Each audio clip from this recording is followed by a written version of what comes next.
Telangana DGP సోదర్ Reddy మీడియాతో మాట్లాడుతున్నారు. Live ద్వారా చూద్దాం. ఆల్రెడీ మనకు బేసిక్ పోలీసింగ్ అంటే ఫీల్డ్లోకి వెళ్ళి వాళ్ళు మన పోలీస్ మెన్ ఆఫీసర్స్ ఉన్నారో వాళ్ళకి మనం ట్యాబ్స్ ఇచ్చినాము, వాళ్ళకు సెల్ ఫోన్స్లో ఎప్పటికప్పుడే ఇన్ఫర్మేషన్ ఇచ్చేందుకని చెప్పి మనం వాళ్ళకు సెల్ ఫోన్స్ ప్రొవైడ్ చేసినాం అఫీషియల్గా. అట్లాగే సీసీటీవీలు పెట్టినాము. అంటే it's a fusion of both, fusion of basic policing and technology. అది బేసికల్గా దేన్ని నెగ్లెక్ట్ చేయలేము, దాన్ని బేసిక్ పోలీసింగ్ నెగ్లెక్ట్ చేయము, అట్లా అని చెప్పి టెక్నాలజీ నెగ్లెక్ట్ చేయలేము. కాబట్టి రెండింటిని ఫ్యూజనే మా పోలీసింగ్ ఉంటుందని చెప్పదలుచుకున్నాను.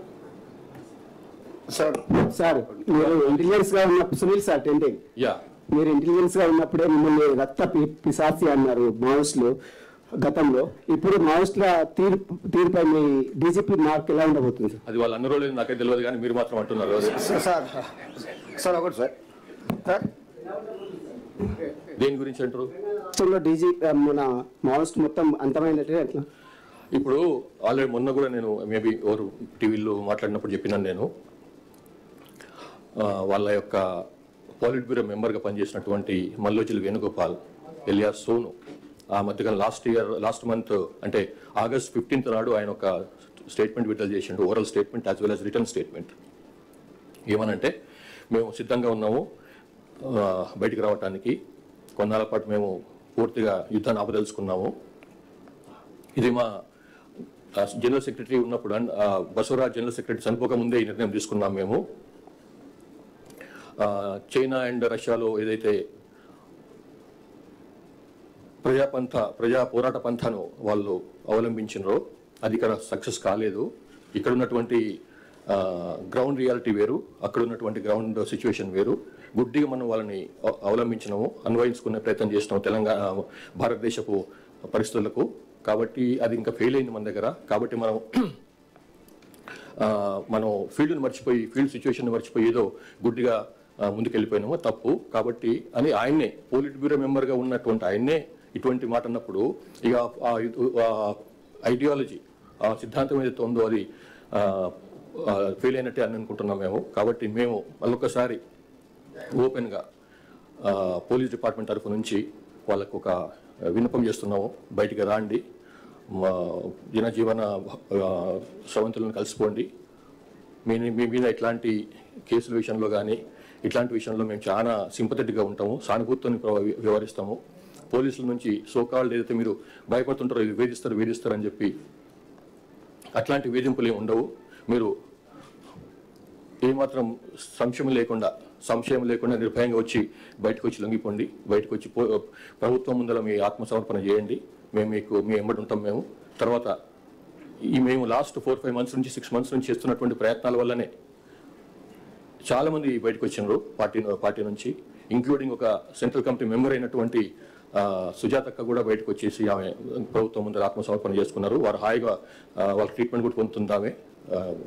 మేము కూడా వారికి సహకరిస్తున్నాము ట్రీట్మెంట్ పొందడంలో. కాబట్టి ఛత్తీస్గఢ్ వాళ్ళైనా కూడా బయటకు వచ్చింది, పోలీసు తెలంగాణకు వచ్చి తెలంగాణ ఆఫీసుల ముందు వచ్చి వాళ్ళు పార్టీని వదిలేసినారు. కాబట్టి మేము కూడా మళ్ళొకసారి మీకు అప్పీల్ చేసేది ఏంటంటే బయటకు రండి. We are here to help you, we are here to welcome you. Thank you. చేసిన స్టేట్మెంట్ను వాళ్ళ పార్టీ అతను దాన్ని ఖండిస్తూ అది వ్యక్తిగతం అని చెప్పారు కదా సార్. అది అందులో మల్లోజిల్ వేణుగోపాల్ ఇచ్చిన స్టేట్మెంట్ మీరు పూర్తిగా చదివితే ఆయన ఏమన్నాడు, అందులో జనరల్ సెక్రటరీగా బసవరాజు ఉన్నప్పుడే ఈ డిస్కషన్ అయిపోయింది అన్నాడు. అంటే బసవరాజు ఉట్టిగా ఏదో డిస్కషన్ ఉట్టి చేయడు కదా ఆయన. వాళ్ళ సీసీలో సెంట్రల్ కమిటీలో డిస్కషన్ అయిన తర్వాతనే దానికి అనుగుణంగానే ఆయన స్టేట్మెంట్ ఇచ్చారని అనుకుంటున్నాం మేము. కానీ ఆ టైంలోనే జరిగినటువంటి ఎన్కౌంటర్లో ఆయన మరణించినాడు బసవరాజు. కానీ నిర్ణయం మాత్రం అది పొలిట్ బ్యూరో సీసీకి తీసుకున్నటువంటి నిర్ణయమే అని మేము భావిస్తున్నాము. కాబట్టి తర్వాత దానికి మళ్ళీ ఈయన ఎవరైతే జగన్ ఇచ్చినటువంటి స్టేట్మెంట్, వేణుగోపాల్ ఇచ్చిన స్టేట్మెంట్ ఖండిస్తూ జగన్ స్టేట్మెంట్ ఇచ్చిండో ఆ స్టేట్మెంట్ కూడా ఖండించుకుంటూ మళ్ళీ వేణుగోపాల్ కొత్త స్టేట్మెంట్ కూడా రిలీజ్ చేసిండు, మీరు చూసి ఉండాలి అది. కాబట్టి మేము మరోసారి వాళ్ళకి విన్నపం చేస్తున్నాం, మీరు ఈ రకంగా మీరు కలహించుకొని మీ మధ్యలో ఇట్లాంటి స్పర్ధలు ఉన్నప్పుడు లాభం లేదు. మీ ప్రభుత్వం స్టేట్ యొక్క రాజ్యం యొక్క శక్తి చాలా అపారమైంది, బయటకు రండి, దయచేసి అభివృద్ధిలో భాగం కండి. సార్, మావోయిస్టులతో చర్చలకు సంబంధించిన రకరకాల అభిప్రాయాలు వ్యక్తం అవుతుంది, దానిపైన మీ స్టాండ్ సార్. గతంలో మీరు ఇంటెలిజెన్స్ చీఫ్ ఉన్నప్పుడు డినై చేసినట్టున్నారు, ఇప్పుడు ఏమంటారు సార్? ఇప్పుడు మేము చర్చలు చేసిన లాభం లేదు, ఇది మన సమస్య కాదు. ఇది తెలంగాణలో అసలు సమస్య లేదు. ఓన్లీ కొంచెం బార్డర్ ఏరియాలో కొంచెం కొంచెం అప్పుడప్పుడు వచ్చిపోతున్నారు, అట్లా కాలు పెట్టి మన లోపలికి వెళ్ళిపోతున్నారు. కాబట్టి అది పెద్ద మన సమస్య కాదు. కాబట్టి సమస్య లేనప్పుడు మనం చర్చలు పెట్టి లాభం ఏంటిది? కాబట్టి